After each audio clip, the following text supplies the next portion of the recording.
I had a horrific addiction to Oxycontin. So I was snorting 400 milligrams every single day up until that point to support my habit. Half my left nostril was missing. I know we're all into health here. I didn't have a bowel movement for nearly a month. Wow. Yeah. Doug, wait, how early did you start doing stuff like drugs in general? So I started when I was 14, not with the hard stuff. I started with smoking weed, and like we were talking a little bit before we recorded, that like I'm not the weed police. Like I don't, with everything going on now, and I know it's legal in many cases now, and people use it safely recreationally, and people use it safely medicinally. Like for me, I was using it to self-medicate and to numb some pain and some insecurities that I was going through. And it wasn't that I liked being high, so to speak. It was more of the numbing feeling that it gave me for my problems. Because my parents went through a pretty rough divorce when I was a kid, so I had that I was battling with because the divorce rate wasn't as high as it is today. I was bullied a lot in school. I was picked on. People told me that I looked like I had Down syndrome.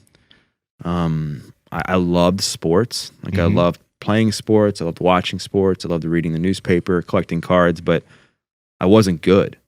I wasn't coordinated. I wasn't athletic. So I was always cut from the teams and wasn't picked. I was always picked last in gym class. So I had this like, what's wrong with me mentality that I developed very on. And it also got me caught up in the victim mindset, which I know wasn't good, but frankly, I was a kid. So I had no idea of what was going on. Do you have brothers and sisters? Yeah, I have 2 full brothers and then 1 half brother, all younger than me. Do they have similar experiences, similar interpretations of what was going on, or are their lives a little different?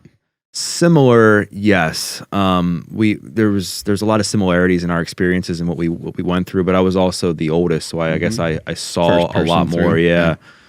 And then I was the first one that was making all these mistakes, right? So I was kind of the test case of how to handle things. And the other thing too was I ate a lot of junk food as a kid. Pop-Tarts, like a lot of like breakfast meats, like sausage, bacon, like cinnamon buns, like, and then pasta. Like I just ate very unhealthy as a kid. And frankly, it wasn't much different than what my friends and I ate. It was the standard American diet of what kids were being kids ate, right? But the problem was I also had poor genetics.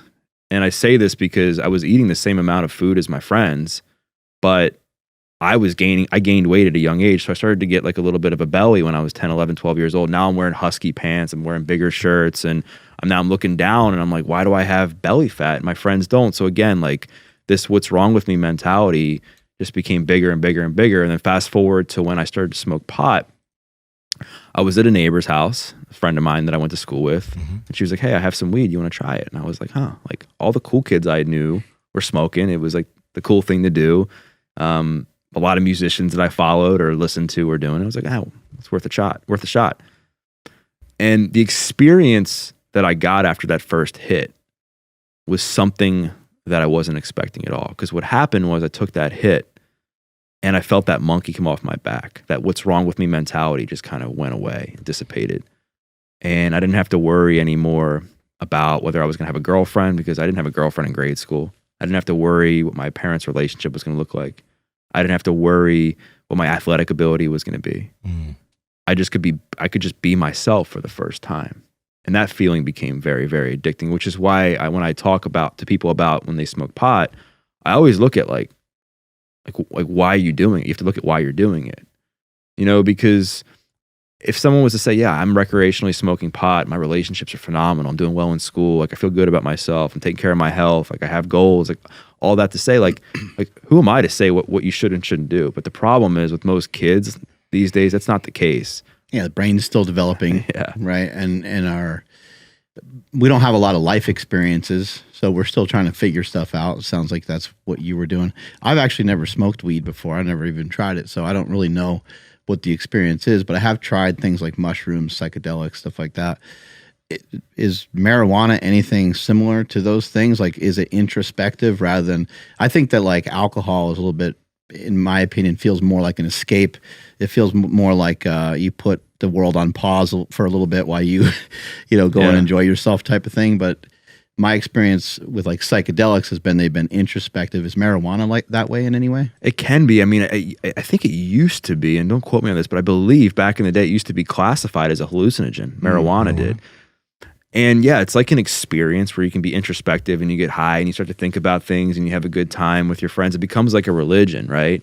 Because you're sitting down, you're like, what are we going to watch and laugh at today? What are we going to eat? What music are we going to listen to? Which is much different than like alcohol, right? Like obviously alcohol, there's rituals involved and there's experiences, but not like you just said, Mark, with mushrooms and pot, where you're now like kind of bringing yourself down a little bit and just vegging out. And then your mind's kind of going in certain places that it would normally go. You know what? It's such an interesting thing. Number one, as a kid, I'm grateful that I never got my hands on weed as a kid.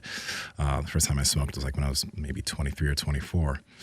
But it's really interesting. It's like it can be something very negative, because I mean I smoke every now and then too. But I've seen people that latch onto the way I feel when I'm high is how I want to be all the time. So then not only do they smoke maybe every few evenings, but then it turns into, okay, me just smoke in the afternoon. Well, I wake up, I got to get high. It can turn into that, but it makes me wonder, like, how can individuals learn how to regulate that for themselves? Because my experience with weed as an adult nowadays, it's like, sometimes when I've smoked and I've had conversations with certain people, it's allowed me to be more open in certain ways that I typically wouldn't be. I'd be a little bit more closed, and it's helped me get to certain realizations with people because of that, right? So I've seen how positive it can be, but it's so easy for someone to start latching onto that and it's spiral, So that's why I don't like, for kids, I think it's horrible, but I don't label it as something bad. I look at marijuana, I look at mushrooms, I look at kratom, which like mind bullet, right? Right. People have gotten addicted to this before, and there are people on the internet that are like, this is the worst thing ever. I use this every now and then, and I find, I'm just able to maybe have more open conversations, but I don't find a need for it. So it's tough because drugs can lead people down bad rabbit holes, but they can also help people come to really cool realizations and have really cool different thought processes that they sometimes wouldn't typically have.